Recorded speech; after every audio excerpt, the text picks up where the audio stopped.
Hello and welcome to Retro Gaming Swede. Today I'll show you my 5 must-have games for the Sega Dreamcast. These are the games that I think showcase the system best. But before we start, please press the subscribe button beneath the video and maybe leave a comment below. What's your favorite Dreamcast game? Do you hate any of these? Tell me. Now, after that, let's dig into the games. We start off with the absolute most obvious game, Soulcalibur. But let's start with the basics. It is of course a weapon fighting game, and the second one of the series about Soul Edge. A mystical, magical and supertastic sword that makes the wielder almost almighty. Even though it has the drawback of feeding on your soul and making you evil. And even though there's been a lot of games in the Soulcalibur saga since this game is still my favorite. It's also one of the first games to get a home port that's better and more good looking than its arcade origin game. It has all the basic modes for a game of this style, and it looks absolutely stunning. It also plays by the old rules of fighting games. You start off with a small roster of fighters, and the more you play arcade mode, you unlock more fighters. It is also one of the highest rated games of all time according to Metacritic at a solid 98 points, only beaten by Ocarina of Time. So it's kind of obvious why it's on this list. The game is also perfect for players like me who generally don't want to put too much effort in. Just unlocking characters can easily be done with some super sweet cheesing! Most characters have one combo that the CPU has problems with, so you can just keep doing that and you're set. But it is, of course, when playing versus matches this game really shines. It's not too hard to play directly, and you don't need to remember special moves like in Street Fighter or time your attacks perfectly like in Virtua Fighter. Both of those games are of course also amazing, but I think that is what makes this game so great. The instant playability. Anyone can play and it will look cool. So, on to the next game.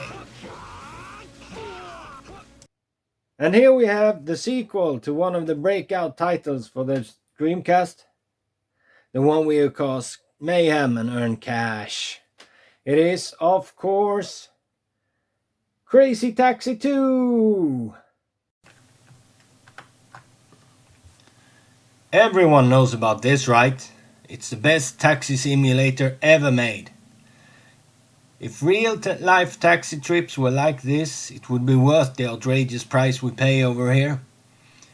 I mean, if a real taxi could jump over other traffic, it would be kind of awesome.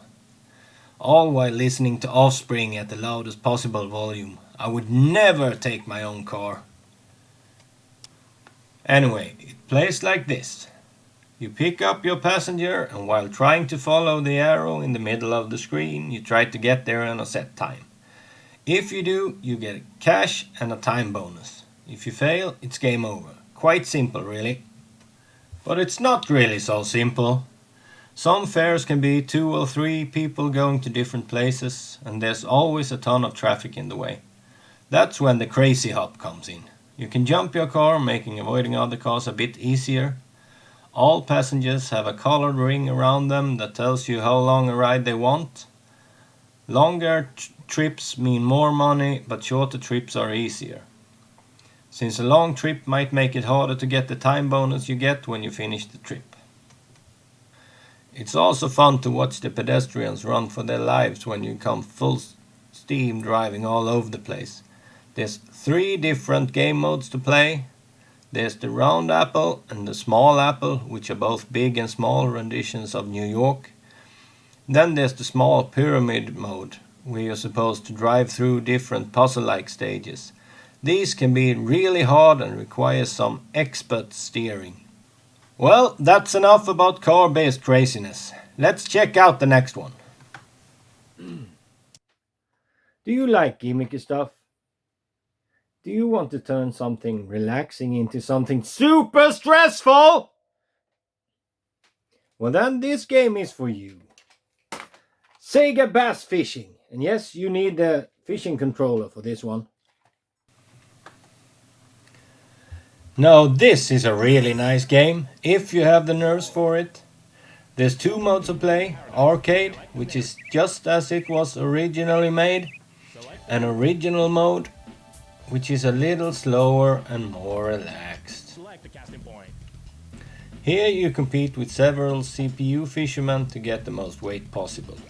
Of course, I don't like that mode at all as much as the arcade mode, which is more fun just because of the time restrictions. There's several locations to fish in and tons of different size bass. It's really fun and intuitive to play. You can either use the control stick to steer the fishing rod, or the controller has built-in motion control, so you can just turn the controller and which way the game tells you. It also shakes when a fish gets caught. It shakes as hell actually. Just listen to this.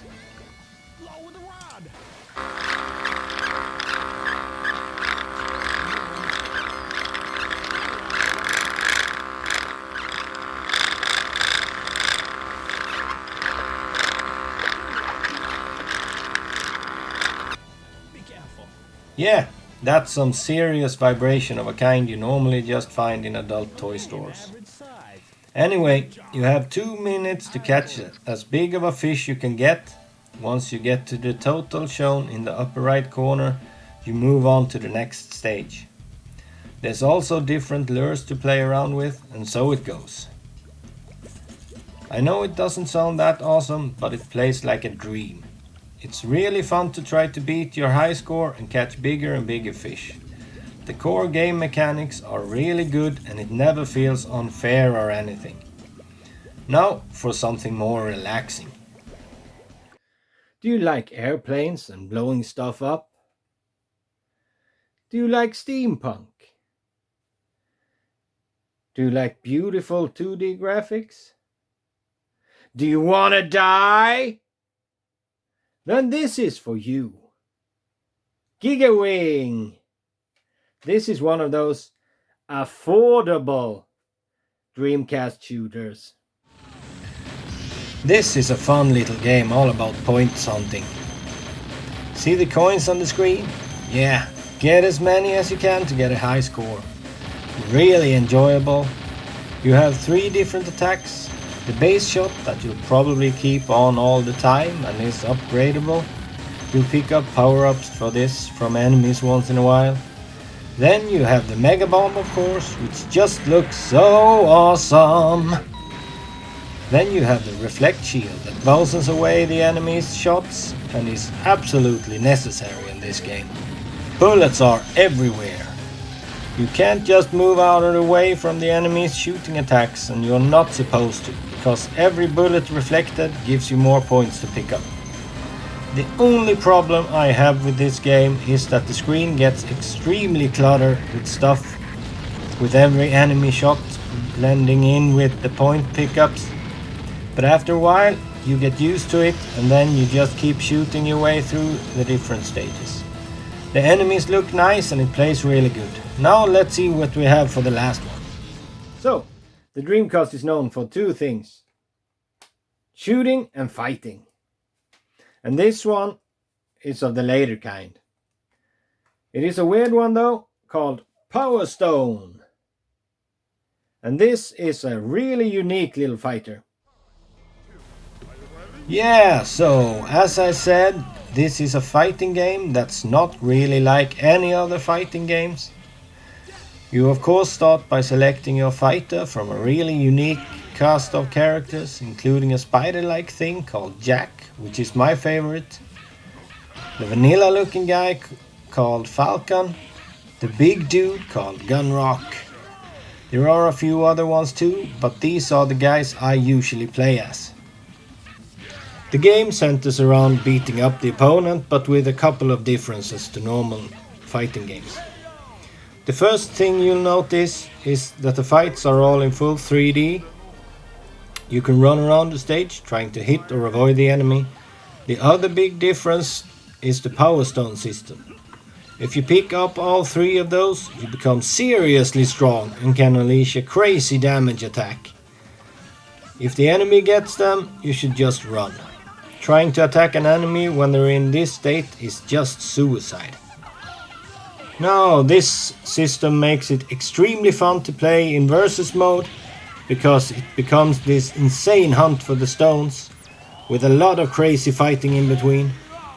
If you have the chance though, you could also pick up the sequel, which is a little more beefed up, but also more expensive. It does, however, feature 4-player fighting for some really chaotic action. So, there you have it.